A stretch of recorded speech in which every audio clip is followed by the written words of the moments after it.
Hey everyone, today's video is going to be way different from normal because I'm going to be making a canoe out of 3 sheets of plywood and a bunch of other stuff. I want to say a big thanks to Michael Storer who provided me with the plans for the canoe. I'll have links to where you can find them in the description below. It's called the Quick Canoe. The first step is to mark the pieces on the plywood. I made marks 300 millimeters apart on both sides of the plywood and connected them with a long, straight piece of metal that I found in the garbage. I also needed a line 400 millimeters up from one edge to be the center line of the bottom piece, so I used one of my other sheets of plywood as a straight edge. You can see my famous hand crawling technique here, kinda like a spider with one broken leg. Next I followed the pattern and measured out a specified distance on each side of the long line at each 300 millimeter mark.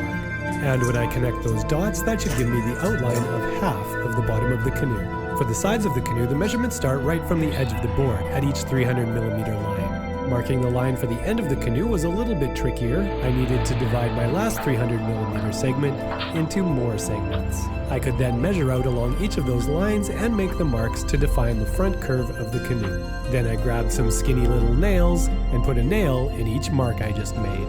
I grabbed a nice flexible piece of wood and held it against the nails so I could draw a smooth curve. Sometimes I didn't have enough hands to hold the strip the way I wanted, so I got some help from my vise and my knee. I got out my grandfather's jigsaw and cut out the pieces, making sure not to remove the line. This would be a good time to say that I'm not a professional woodworker, so if I'm doing something horribly wrong, please don't copy me. One thing to mention is if you're using your ping pong table as you're cutting the table, just maybe don't cut into it.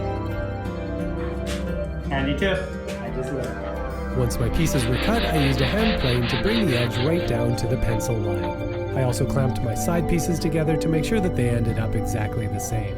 So in total, my 3 sheets of plywood gave me 4 side pieces and 2 bottom pieces. And that's just what I need for my quick canoe. Next, I needed to use my butt straps to make my 6 pieces of canoe into 3 pieces of canoe. And to do that, I used Arc Epoxy. A giant thanks to Noah's Marine, who were super friendly and helpful and supplied me with all the epoxy products I used. I prepared by covering some sticks with tape and pounding nails into them, and pounding some nails through my canoe to hold the 2 halves in place. I mixed up some epoxy according to the directions and added cotton fiber until the epoxy was the consistency of honey. I spread my epoxy honey glue all over my butt strap and put it into place, temporarily holding it down with my amazing tape-covered wood strips. And I glued the butt straps for the sides the same way. While I was waiting for the epoxy to cure, I decided to cut some big boards into smaller boards, using my grandfather's not very awesome table saw.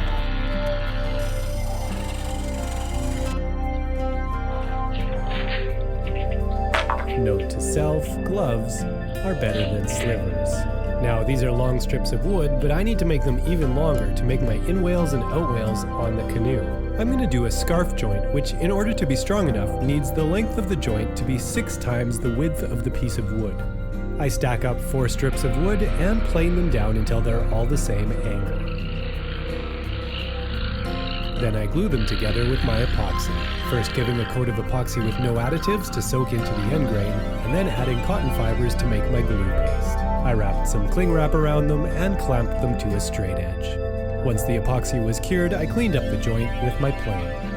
I also unnailed my plywood sheets and cleaned up the epoxy along the joint on the back, as well as around the butt straps. I made a super high-tech tool to mark a line 19 millimeters down from the top edge of the sides. I marked all the 300 millimeter marks in that top little section and then erased the rest of the line.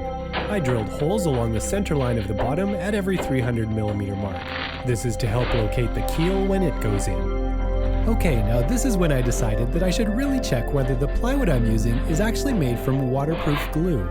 It turned out that that thin surface laminate was not. So I bought some new wood that was way more expensive, angrily threw out my old wood, and started over. When I was finally back to where I left off, I looked like this.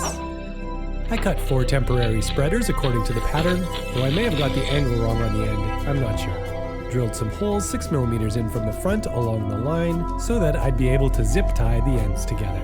I lay the two sides together, lining them up with the inside to the inside, and dusted off all the dust I could so that my duct tape would stick. I then used a bunch of strips of duct tape to duct tape the ends together, and put a zip tie through the hole to reinforce the tape so it wouldn't pop apart